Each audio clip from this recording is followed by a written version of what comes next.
Hay un hombre enterrado en Baltimore cuya causa de muerte, según el médico que firmó el acta, fue congestión cerebral.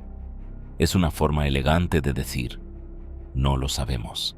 Han pasado más de 170 años y todavía existen más de 25 teorías distintas sobre cómo murió realmente.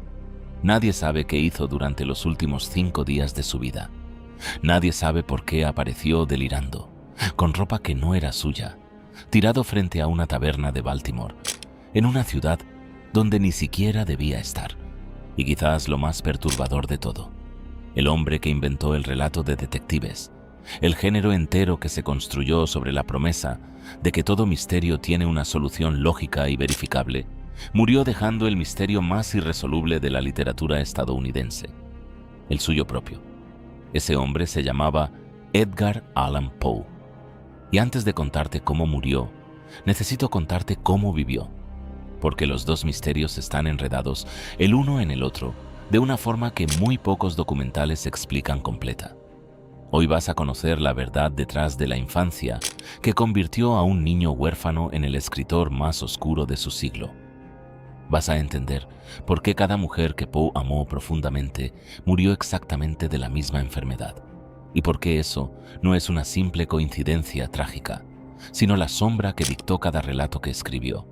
Vas a descubrir la ruptura silenciosa y prolongada con el hombre que lo crió sin nunca llamarlo hijo, y lo que ese hombre hizo en su testamento para asegurarse de que Poe lo supiera. Vas a conocer el matrimonio que escandalizó a la sociedad de su época y que sigue incomodando a los biógrafos hoy, casi 2 siglos después. Vas a saber, con detalle, qué encontraron exactamente en su cuerpo cuando lo hallaron agonizando en una calle de Baltimore, vestido con ropas que no eran suyas. Y al final, solo al final, te voy a contar la teoría menos difundida sobre su muerte, la que muy pocos se atreven a mencionar con seriedad, porque implica que Edgar Allan Poe no murió por accidente, ni por enfermedad, ni por su propia mano. Murió por otros, y hay un nombre concreto detrás de esa posibilidad. Todo empieza en Boston, en enero de 1809. Sus padres, Elizabeth y David Poe, eran actores itinerantes, gente que vivía de escenario en escenario, sin fortuna ni estabilidad, pero con el único oficio que sabían hacer bien: representar emociones ajenas frente a desconocidos por unas monedas. Edgar nació en ese mundo de teatros de provincia, pensiones baratas y aplausos que nunca alcanzaban para pagar el alquiler. Y antes de que cumpliera 1 año, su padre desapareció. Simplemente se fue. No existe una carta, ni una explicación registrada, ni un motivo documentado que sobreviva hasta hoy. David Poe salió de la vida de su hijo una noche cualquiera y no volvió jamás. Ni siquiera sabemos con certeza cuándo ni cómo murió él mismo. Elizabeth quedó sola con 3 hijos pequeños, sosteniendo una carrera de actriz cada vez más frágil, actuando enferma, actuando exhausta, hasta que la tuberculosis, esa enfermedad que en el siglo XIX devoraba a sus víctimas con una lentitud casi teatral, dejando que el cuerpo se consumiera durante meses mientras la mente seguía intacta, empezó a quedarse con ella. Murió en Richmond, Virginia, en diciembre de 1811, a los 24 años.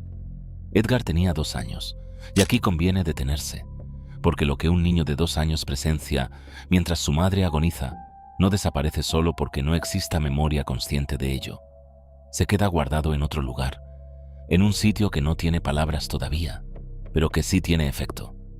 Y ese lugar, en el caso de Poe, terminaría convirtiéndose, décadas más tarde, en la fuente de la que bebería toda su obra. La enfermedad que avanza lento, la belleza que se apaga frente a los ojos de quien no puede detenerla, la mujer hermosa que muere mientras el hombre que la ama observa, impotente. Poe escribiría, años después, en un ensayo sobre composición literaria, que la muerte de una mujer hermosa era, sin ninguna duda, el tema más poético del mundo. La mayoría de sus lectores lo tomaron como una observación estética. Muy pocos entendieron que no estaba hablando en abstracto. Estaba describiendo, una y otra vez, la misma escena que había presenciado antes de tener edad para recordarla del todo. Tras la muerte de Elizabeth, los 3 hermanos fueron separados. repartidos entre distintas familias como si fueran objetos de una herencia difícil de dividir. Henry, el mayor, fue enviado con sus abuelos paternos. Rosalie, la más pequeña, fue entregada a otra familia de Richmond. Y Edgar, de apenas 2 años, pasó a manos de un matrimonio acomodado de esa misma ciudad, John y Frances Allan. Frances lo adoraba, según todos los testimonios que sobreviven. Lo trataba, en la intimidad de la casa, como si fuera de verdad su hijo. John, en cambio, lo toleraba. Lo alojaba, lo vestía, pagaba su educación, pero nunca dejó de tratarlo como lo que legalmente era, un huésped permanente, no un heredero. Y esa diferencia, una mujer que amaba a ese niño sin condiciones, un hombre que lo aceptaba por obligación social y conveniencia doméstica, sería la grieta silenciosa que definiría los siguientes 20 años de la vida de Poe. Una grieta que, como veremos más adelante en este video, terminaría abriéndose de una forma que ni siquiera Frances Allan pudo prever. Los Allan nunca lo adoptaron legalmente. Nunca, ni una sola vez en 18 años bajo su techo. Le dieron su apellido como nombre intermedio. De ahí el Allan, que hoy todos asociamos a su nombre. Le dieron una educación privada notable, incluyendo varios años estudiando en Escocia e Inglaterra, entre los 6 y los 11 años. Le dieron ropa fina, clases de esgrima, natación y el barniz completo de un joven caballero sureño, pero nunca le dieron lo único que él, en el fondo, necesitaba desesperadamente: la certeza legal y emocional de pertenecer a algo. Edgar Allan Poe creció con un apellido prestado y una casa en la que, técnicamente, nunca dejó de ser un invitado. Y hay un detalle de esa infancia inglesa que casi ningún documental menciona y que resulta revelador si uno sabe qué buscar. Durante sus años en Inglaterra, el joven Edgar asistió a una escuela dirigida por un clérigo severo, en un edificio antiguo, de pasillos húmedos y aulas medio en penumbra. Décadas más tarde, cuando ya era un escritor reconocido, Poe escribiría un relato ambientado en una institución educativa casi idéntica a esa, protagonizado por un narrador perseguido por un doble que comparte su nombre y su rostro. Los biógrafos discuten hasta hoy cuánto de esa escuela real terminó filtrándose en esa ficción. Lo que sí sabemos con certeza es que Poe nunca olvidó esos años y que regresó de Inglaterra convertido en un adolescente distinto, más callado, más observador, y ya entonces profundamente atraído por todo lo que la sociedad de su época prefería no mirar de frente. Para entender bien lo que se rompió entre ellos, hace falta entender primero el mundo en el que Poe creció, porque no era un mundo cualquiera. Richmond, en esos años, era una ciudad que vivía del comercio del tabaco, construida sobre fortunas hechas de plantaciones y de esclavitud. Una sociedad obsesionada con las apariencias, con el linaje, con la pregunta silenciosa que todos se hacían al conocer a alguien nuevo. ¿De dónde viene esta familia? Y esa era, precisamente, la pregunta que Edgar Allan Poe no podía responder con comodidad. Era hijo de actores, una profesión que la alta sociedad de Richmond consideraba apenas un escalón por encima de la mendicidad. Criado por un comerciante próspero que jamás blanqueó legalmente su origen. En los salones de Richmond, todos sabían que Edgar Allan no era, en rigor, un Allan, y él lo sabía mejor que nadie. John Allan, por su parte, no era un hombre cruel en el sentido evidente de la palabra. Era, más bien, un hombre práctico, obsesionado con el dinero y con la reputación de su firma comercial, que veía en Poe una responsabilidad que había asumido por decencia y que no pensaba convertir en una inversión sin garantías de retorno. Cuando Poe empezó a mostrar, ya en la adolescencia, una inclinación obsesiva por escribir versos, Allan no vio en ello el despertar de un genio. Vio un vicio costoso, comparable a la bebida o al juego, algo que había que corregir antes de que arruinara al muchacho. Y fue precisamente el juego lo que terminó de detonar todo. En 1826, con 17 años, Poe ingresó a la recién fundada Universidad de Virginia, una institución que Thomas Jefferson había diseñado apenas un año antes como un experimento de educación moderna. Allan le dio dinero para matricularse, pero deliberadamente le dio menos de lo necesario para cubrir gastos básicos de manutención. Poe, avergonzado de presentarse ante sus compañeros, muchos de ellos hijos de las familias más ricas de Virginia, como el pupilo pobre de un comerciante, Hizo lo que muchos jóvenes desesperados hacen cuando sienten que su dignidad está en juego. Apostó. Jugó a las cartas para intentar conseguir el dinero que Alan se negaba a darle. En apenas 8 meses, acumuló una deuda de $2,000, una suma que en la Virginia de 1826 podía arruinar a una familia entera. Cuando le pidió ayuda a Alan para saldarla, la respuesta fue un silencio calculado, seguido de una negativa rotunda. Alan no solo se negó a pagar la deuda, se negó, además, a seguir financiando sus estudios. Poe tuvo que abandonar la universidad antes de completar su primer año, cargando una deuda de honor que lo perseguiría durante años, y cargando también algo más difícil de medir: la certeza definitiva de que, para el hombre que lo había criado, él nunca sería una prioridad ni una inversión que valiera la pena defender. Regresó a la casa de los Alan, pero ya no era la misma casa. Frances intentaba mediar, como siempre, suavizar los silencios entre su marido y el muchacho que ella sí consideraba su hijo. Pero incluso su influencia tenía límites, y esos límites se hicieron evidentes muy pronto, de una forma que terminaría de romper cualquier posibilidad de reconciliación. Poe quería ser escritor. Alan consideraba eso una fantasía indigna de un caballero, un vicio más, comparable al juego que ya había demostrado su capacidad de destruirlo. Y ese desacuerdo, que en cualquier otra familia hubiera sido apenas una fricción generacional pasajera, en la casa de los Alan se convirtió en la confirmación definitiva de algo que Poe llevaba años sospechando: que jamás sería tratado como un verdadero hijo, que siempre sería el pupilo tolerado, nunca el heredero querido. Pero por ahora, dejemos ahí ese detalle, porque hay algo más que ocurrió apenas unos meses después de su salida de la universidad, un episodio breve pero decisivo que terminaría de romper para siempre lo que quedaba de su relación con John Alan. Un episodio que casi ningún biógrafo puede reconstruir del todo, porque ocurrió puertas adentro, sin testigos, y que empujó a Poe, con apenas 18 años, a abandonarlo todo: el apellido prestado, la casa, la ciudad entera, y desaparecer de la vida que conocía para alistarse, bajo un nombre que no era el suyo, en un lugar donde nadie sabría quién había sido antes. El nombre que escogió no fue casual. Se hizo llamar Edgar A. Perry, y bajo esa identidad falsa se alistó como soldado raso del ejército de los Estados Unidos, en mayo de 1827, apenas semanas después de abandonar para siempre la casa de John Alan. Mintió sobre su edad, mintió sobre su origen, y durante casi 2 años, el hombre que terminaría siendo el padre del relato de detectives vivió como un desconocido para todos los que lo rodeaban, cumpliendo tareas de artillería en fuertes de Carolina del Sur y Virginia, ascendiendo con una disciplina que sorprendió a sus superiores, hasta llegar al rango más alto que un soldado sin apellido ni fortuna podía alcanzar.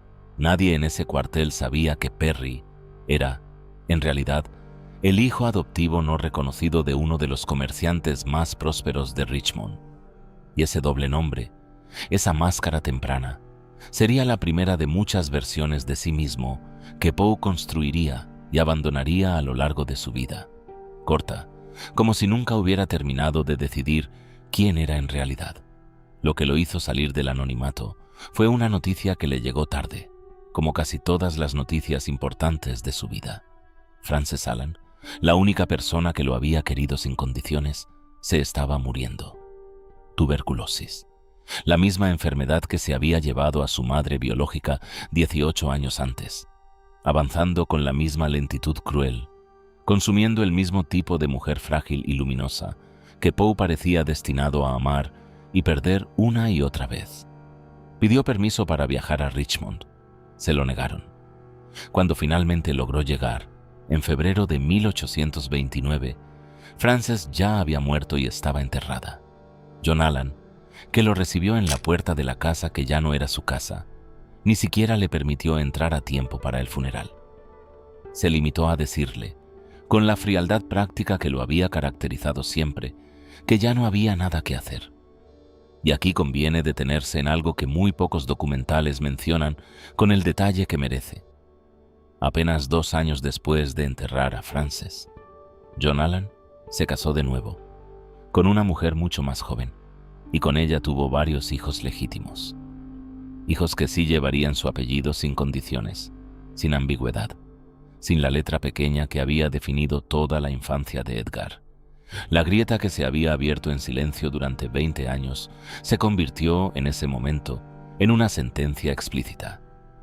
Poe ya no era ni siquiera el pupilo tolerado. Era, simplemente, un hombre de más. Aún así, John Allan le pagó una última entrada, una plaza en la Academia Militar de West Point, quizás como forma de quitárselo de encima con cierta dignidad institucional. Poe ingresó en 1830 y durante los primeros meses cumplió con una disciplina notable. Pero algo se rompió cuando le llegó una carta. O quizás fue un silencio. Distintos biógrafos discuten cuál de los dos fue el detonante real, confirmándole que jamás heredaría nada de la fortuna de Allan. Poe decidió entonces hacer lo que ningún cadete hacía nunca deliberadamente: provocar su propia expulsión. Dejó de asistir a clases, dejó de presentarse a formaciones, se plantó frente a un tribunal militar casi invitando el veredicto, y lo consiguió. Fue expulsado en enero de 1831 con una mancha disciplinaria que lo perseguiría el resto de su vida profesional y con una certeza final: la puerta de John Allan estaba cerrada para siempre. Cuando Allan murió 3 años después, en 1834, dejó un testamento extenso, detallado, generoso con cada uno de sus hijos legítimos y con casi cualquier conocido lejano que hubiera cruzado su camino. El nombre de Edgar Allan Poe no aparece en ese documento ni una sola vez, ni una mención, ni una disculpa, ni un centavo. Fue, en la práctica, la última carta que John Allan le escribió a Poe, y la escribió en el idioma más cruel posible, el del silencio absoluto. Y todo esto nos lleva de nuevo al detalle que mencioné al principio: la teoría sobre lo que realmente ocurrió en los últimos días de su vida, la que involucra a alguien concreto, pero todavía no. Antes necesitas saber lo que Poe hizo con el vacío que le dejaron, porque lo que construyó a partir de esa orfandad doble fue, quizás, la decisión más incomprendida de toda su biografía. En 1836, con 27 años, Edgar Allan Poe se casó con Virginia Eliza Clem, su prima, 13 años. La ceremonia se hizo con discreción, casi en secreto, y el certificado de matrimonio que sobrevive hasta hoy en los archivos de Richmond incluye una declaración jurada, firmada por un conocido de la familia, asegurando que Virginia tenía 21 años. Era mentira, y todos los presentes lo sabían. Los biógrafos han discutido durante casi 2 siglos qué tipo de matrimonio fue realmente ese, si hubo intimidad física entre ellos en los primeros años, si fue, sobre todo, una unión de protección mutua entre 3 personas: Poe, Virginia y la madre de ella, María Clem, que se habían convertido en la única familia real que a cualquiera de los 3 le quedaba en el mundo. No existe consenso. Lo que sí existe es un patrón que resulta imposible ignorar. El hombre que había perdido a su madre por tuberculosis a los 2 años, y a la única madre sustituta que lo quiso por la misma enfermedad 20 años después, eligió construir su propia familia alrededor de una niña que, sin que nadie pudiera saberlo entonces, ya llevaba en la sangre la misma sentencia. Pero antes de llegar ahí, quiero que conozcas algo pequeño, casi doméstico, porque en medio de toda esta oscuridad hubo también ternura real. En el apartamento humilde donde vivían los 3, Poe, Virginia y María Clem, los vecinos recordarían después que Virginia solía cantar y tocar el arpa por las tardes, y que Poe, un hombre que el mundo literario describiría como sombrío y atormentado, se sentaba a escucharla durante horas con una expresión que uno de esos vecinos definió, años más tarde, como la de un hombre completamente en paz. Tenían un gato grande, gris, llamado Caterina, que dormía enroscado sobre los hombros de Virginia cuando el frío apretaba y no había suficiente carbón para calentar la habitación. Poe, que ganaba apenas lo necesario escribiendo reseñas literarias feroces para revistas de Filadelfia y Nueva York, llegó a empeñar sus propios libros más de una vez para comprar medicinas y leña. No era el monstruo atormentado que la leyenda popular construiría después de su muerte. Era, en esos años, sobre todo, un hombre que amaba con una intensidad casi desesperada a las dos mujeres que compartían su mesa, consciente en algún nivel de que ya había perdido antes a mujeres así, y que quizás las perdería de nuevo. Las perdió. En enero de 1842, durante una velada en la que Virginia cantaba para invitados, se detuvo a mitad de una nota. Un hilo de sangre le corrió por la boca. Había reventado un vaso sanguíneo. Era tuberculosis, la misma palabra que Paul llevaba escuchando toda su vida como una sentencia repetida, y que ahora caía, por tercera vez, sobre la mujer que dormía a su lado cada noche. Los médicos de la época no podían hacer prácticamente nada más que recomendar reposo, aire fresco y esperanza. Virginia no murió esa noche. Tardó 5 años más en morir. 5 años durante los cuales su salud mejoraba brevemente para luego desplomarse de nuevo, en un ciclo agotador de esperanza y recaída que convirtió la vida de Poe en una especie de vigilia permanente. Y aquí, si prestas atención, vas a reconocer algo. Es exactamente la misma estructura emocional que Poe había descrito años antes en sus relatos más célebres. La belleza que se apaga lentamente frente a los ojos de un hombre que no puede detenerla. Solo que esta vez no la estaba inventando. La estaba viviendo, noche tras noche, durante media década. Y todo esto nos regresa, de nuevo, a la promesa que te hice al principio, la teoría sobre su muerte. Todavía no ha llegado el momento de contártela completa, pero sí puedo decirte algo que quizás no esperabas. La persona detrás de esa teoría no es un desconocido de la historia. Es alguien que Poe conoció en vida, alguien que compartió con él la misma escena literaria y alguien que, después de su muerte, tuvo un motivo muy concreto para asegurarse de que el mundo recordara a Edgar Allan Poe exactamente como el hombre atormentado y monstruoso que la leyenda popular terminó aceptando sin cuestionar. Mientras Virginia se apagaba, Poe seguía escribiendo. Y fue precisamente en esos años de vigilia, junto a su cama, donde produjo algunos de los textos que hoy definen por completo su legado. Publicó El Cuervo, en enero de 1845, y el poema lo convirtió, de la noche a la mañana, en el escritor más comentado de Estados Unidos. Pero el éxito literario nunca se tradujo en estabilidad económica. Las revistas de la época pagaban miserablemente y con enorme retraso.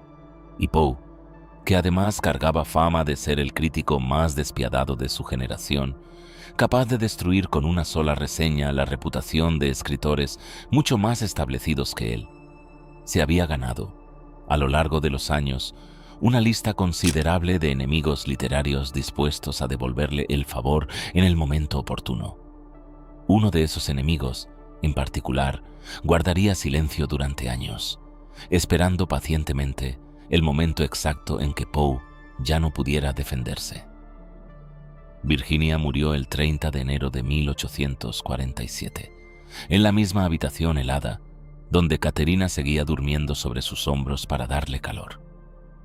Poe quedó devastado de una forma que sus propios amigos describirían después como irreconocible, bebiendo más de lo que había bebido nunca, desapareciendo durante días, escribiendo cartas erráticas a mujeres que había conocido antes de su matrimonio, buscando desesperadamente algo o a alguien que le devolviera la sensación de pertenecer a un lugar en el mundo. Y fue precisamente en ese estado de fragilidad absoluta, 2 años después de la muerte de Virginia, cuando Edgar Allan Poe desapareció de la vista de todos sus conocidos durante casi una semana completa, para reaparecer, delirando, con ropa que no era suya, tirado frente a una taberna de Baltimore. La misma escena con la que empezó este video. Solo que ahora ya conoces todo lo que hay detrás de ese hombre roto, la madre que perdió a los 2 años, el padre adoptivo que jamás lo reconoció, la esposa niña que se le apagó durante 5 años frente a sus propios ojos. Lo que todavía no sabes, y es, de lejos, lo más oscuro de toda esta historia, es qué pasó exactamente durante esos 5 días perdidos, y qué papel jugó en ellos el hombre que, apenas unas horas después de la muerte de Poe, ya tenía preparado el texto que destruiría su reputación para siempre. El hombre que encontró a Poe tirado frente a la taberna de Baltimore, aquel 3 de octubre de 1849, era un tipógrafo llamado Joseph Walker, que lo reconoció por pura casualidad y envió de inmediato una nota a un médico local, el doctor Joseph Snodgrass. Cuando Snodgrass llegó, encontró a Poe con la mirada perdida, incapaz de explicar dónde había estado los 5 días anteriores, vestido con ropa gastada, sucia, que claramente no le pertenecía, un traje de mala calidad, un sombrero de paja deforme, nada que ver con la vestimenta cuidada que Poe solía llevar incluso en la pobreza. Lo trasladaron al Washington College Hospital. Allí, durante 4 días, Poe entró y salió de la consciencia, hablando con personas que no estaban en la habitación, repitiendo un nombre una y otra vez: Reynolds, que hasta el día de hoy nadie ha logrado identificar con certeza. Murió al amanecer del 7 de octubre. Tenía 40 años, y ahora por fin puedo contarte por qué su muerte generó más de 25 teorías distintas.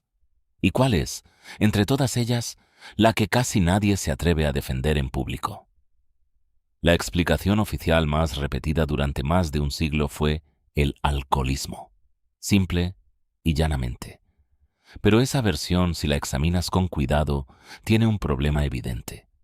Poe llevaba varias semanas sobrio antes de su desaparición, documentadamente comprometido con una nueva relación sentimental y con planes concretos de mudarse a Richmond para casarse de nuevo. No es el perfil de un hombre que decide, de la nada, perderse 5 días en una borrachera fatal. Otros médicos, décadas después, revisando los síntomas descritos, el delirio, las alucinaciones, la ropa ajena, los ciclos de lucidez y confusión, propusieron rabia o una lesión cerebral, o incluso una intoxicación por mercurio, el tratamiento habitual contra el cólera en esa época. Hay una teoría menos conocida, que sostiene que Poe fue víctima de co-oping, una práctica electoral corrupta y extendida en el Baltimore de mediados de siglo, donde bandas contratadas por partidos políticos secuestraban a hombres desprevenidos, los emborrachaban a la fuerza o los drogaban, y los obligaban a votar varias veces en distintos colegios electorales, cambiándoles la ropa en cada parada para que no fueran reconocidos por los mismos escrutadores. Encajaría, de forma inquietante, con la ropa ajena, con el delirio, con la fecha. El 3 de octubre de 1849 era, precisamente, día de elecciones en Baltimore, pero ninguna de esas teorías explica del todo por qué, apenas unas horas después de que Poe muriera, ya existía preparado un texto listo para destruir su memoria ante el mundo entero. Y aquí es donde entra el nombre que te prometí desde el primer minuto de este video: Rufus Wilmot Griswold. Griswold era un editor y crítico literario que había conocido a Poe años antes, en el mismo círculo asfixiante de revistas y rivalidades de Nueva York y Filadelfia. Las razones de su odio hacia Poe son varias y se entrelazan. Poe lo había destrozado públicamente en una reseña, calificando su trabajo de mediocre y oportunista. Además, ambos habían competido, según varias fuentes de la época, por el afecto de la misma mujer, la poeta Frances Sargent Osgood. Griswold nunca perdonó ninguna de las dos heridas, y cuando Poe murió, sin testamento, sin fortuna y prácticamente sin nadie que se ocupara de proteger su legado, Griswold hizo algo que ningún biógrafo puede calificar como accidental. Se presentó ante Maria Clem, la suegra de Poe, la misma mujer que lo había alimentado y cuidado durante años, y la convenció de nombrarlo albacea literario, con el argumento de que él se encargaría de publicar y proteger la obra completa del difunto. Ahora ya sabes quién era el hombre. Pero eso, sorprendentemente, no es lo más perturbador de esta historia. Lo más perturbador es lo que Griswold hizo con ese poder. Escribió, Apenas 2 días después de la muerte de Poe, un obituario firmado bajo seudónimo, publicado en el New York Tribune, en el que describía a Poe como un hombre errático, sin amigos, sin moral, incapaz de sentir afecto genuino por nadie, alguien que caminaba por las calles, ya fuera en delirio o melancolía, hablando y gesticulando consigo mismo. Después fue más lejos.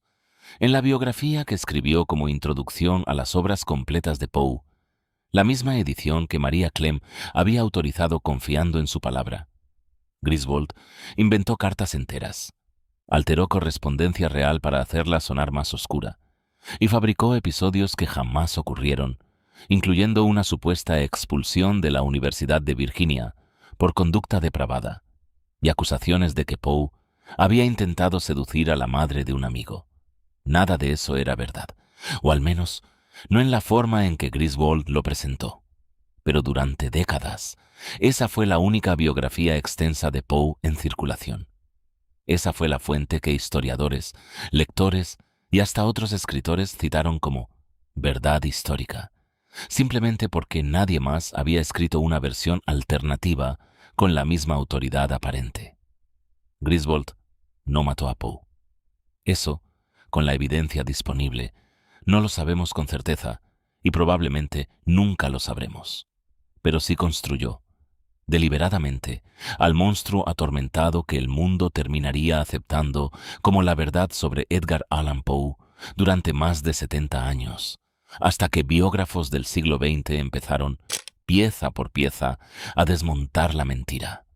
Y aquí es donde toda la historia se cierra sobre sí misma de una forma que pocas veces se explica con claridad.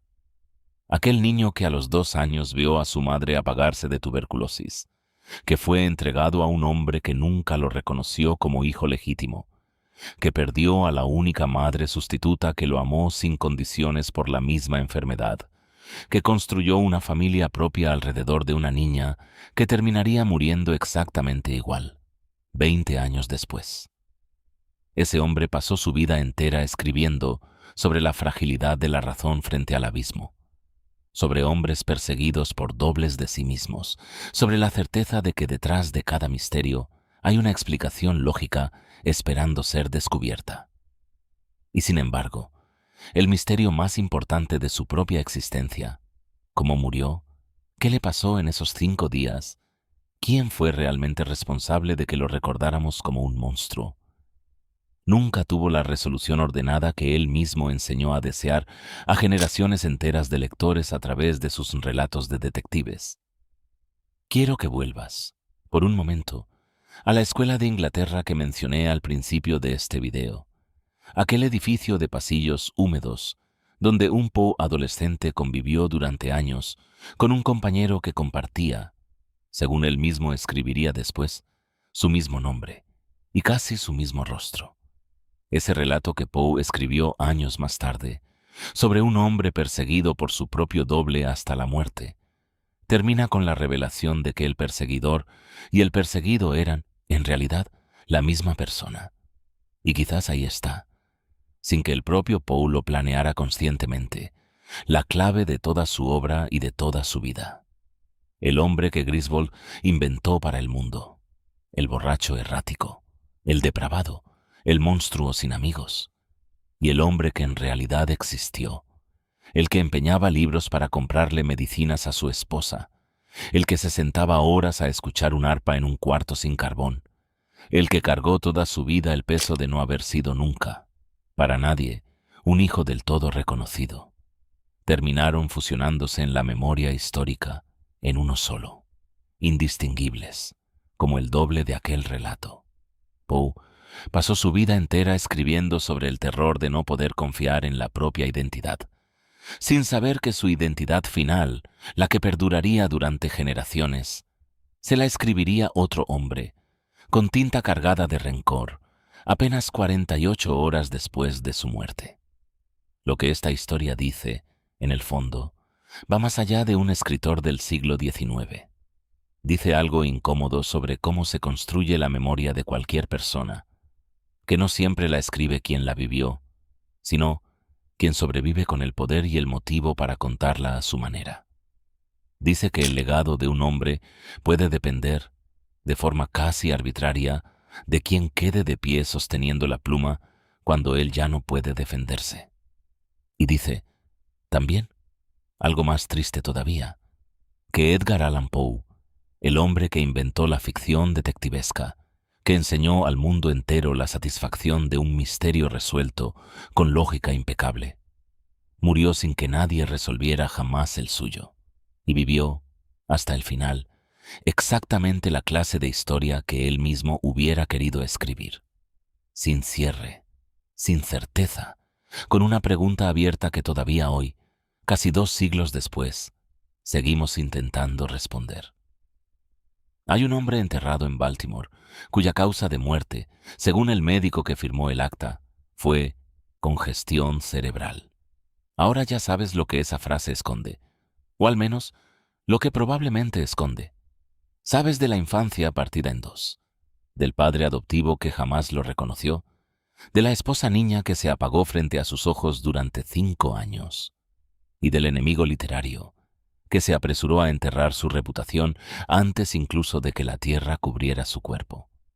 Si esta historia te dejó con la misma sensación incómoda con la que quedaron los biógrafos que dedicaron décadas a desmontar la mentira de Griswold, tal vez quieras quedarte en este canal, porque la próxima historia que vamos a contar trata de otro artista cuya leyenda pública tiene muy poco que ver con el hombre real que existió detrás de ella. Y esa, te lo aseguro, es una historia todavía más difícil de creer. Déjanos en los comentarios qué teoría sobre la muerte de Poe te parece más convincente, y nos vemos en el próximo video.